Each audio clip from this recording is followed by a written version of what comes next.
Afinal, quem é você? Existem muitas maneiras, queridos, para definir a nossa identidade.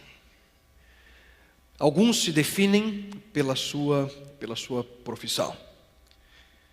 Outros, pelas suas conquistas, pelo seu sucesso. Outros têm a sua identidade definida pelos bens que possuem, ou pelo tamanho da conta bancária.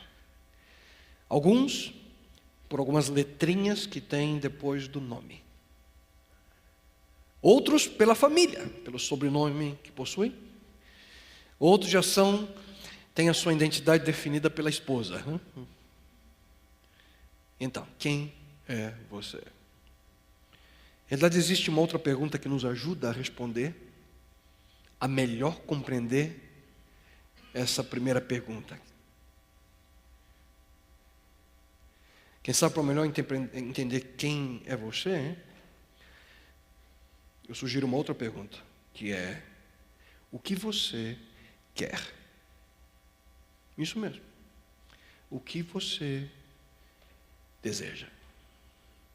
Se pararmos para pensar, talvez a primeira, a última, a mais importante pergunta relacionada com a nossa decisão de seguir ou não a Deus está ao redor dessa pergunta: o que você quer?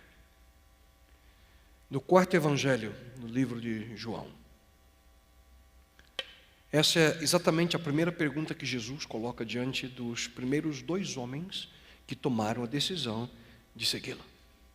Logo no primeiro capítulo de João, quarto livro do Novo Testamento, o Evangelho de João, logo no primeiro capítulo, mais precisamente nos versos 36 e 37. E preste muita atenção que eu vou ler para você. Você pode acompanhar no telão. Nós lemos o seguinte: quando viu Jesus passando, João Batista, ele disse: vejam, é o Cordeiro de Deus. Ouvindo-o dizer isso, os 2 discípulos seguiram a Jesus. Esses 2 que ouviram não eram discípulos de Jesus ainda, eram discípulos de João Batista. João Batista viu Jesus e disse: eis o Cordeiro de Deus. E 2 dos seus discípulos ouviram e tomaram a decisão de seguir a Cristo. E se vocês me permitem, é agora que vem o texto que eu quero destacar para vocês.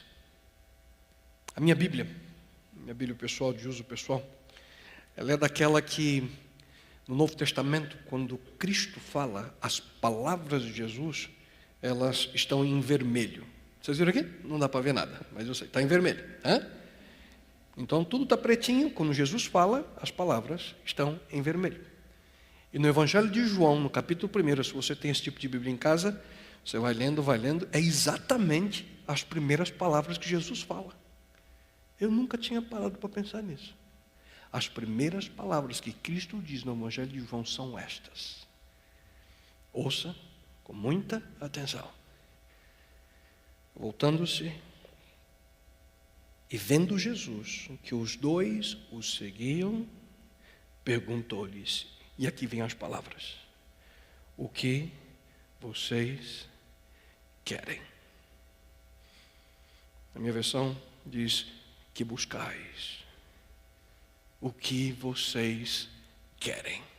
Extraordinárias.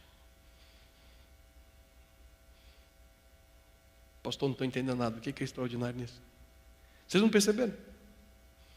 Essa é a grande pergunta. O que vocês querem? O que você quer? Em outras palavras, essa é a pergunta básica por detrás de tantas outras perguntas que Cristo faz a cada um de nós. Perguntas como ele fez, por exemplo, a Pedro: você realmente me ama? Pergunta que ele fez a diversas pessoas, a você e a mim. E é maravilhoso notar, queridos, que ao encontrar-se ali com André e Simão, o nome desses 2 primeiros que decidiram segui-lo, Jesus não perguntou para eles. Imagine comigo a cena: Cristo andando, os 2 atrás, de repente Jesus para, olha e faz: o que vocês querem? Jesus não parou, virou e perguntou para eles: ei, o que você sabe? Não. Cristo não virou para eles e perguntou: no que vocês creem? Não, nada disso. A pergunta foi: o que vocês querem? E você? O que você quer? Essa é a mais incisiva pergunta que Jesus pode fazer aos nós seres humanos. Por aquilo que nós somos, aquilo que nós queremos. Nossa vontade, nossos desejos estão no centro da nossa identidade. São deles que fluem nossas ações. É do nosso desejo, da nossa vontade que flui o nosso comportamento. Em outras palavras, nossos desejos fluem do nosso coração.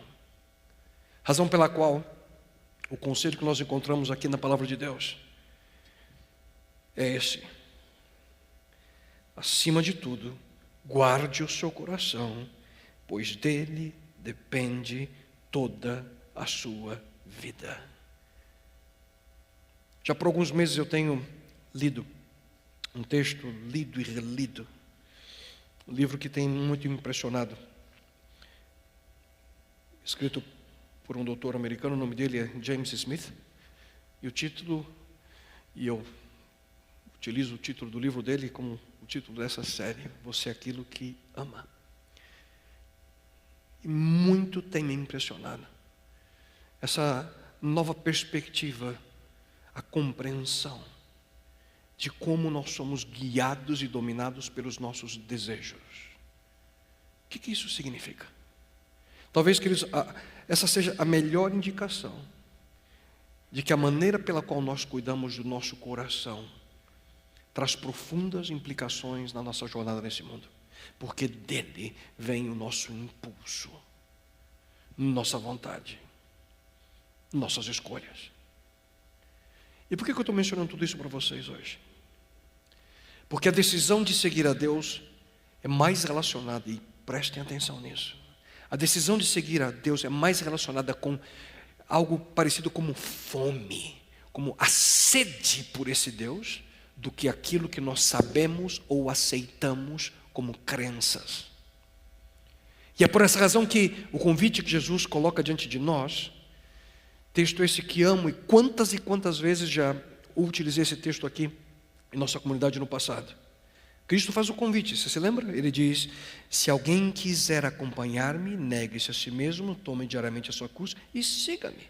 Já li esse texto centenas de vezes, mas agora uma palavra desperta aqui minha atenção. Acompanhe comigo novamente. Diz o seguinte: se alguém o quê? Quiser.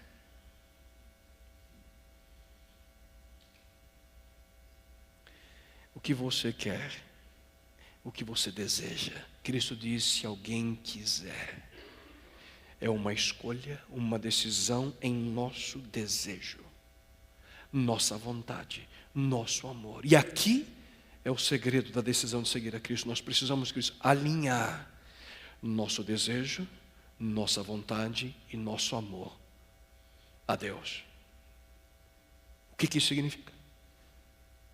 Desejar o que Deus deseja, querer o que Deus quer, buscar o que Deus busca, amar o que Deus ama.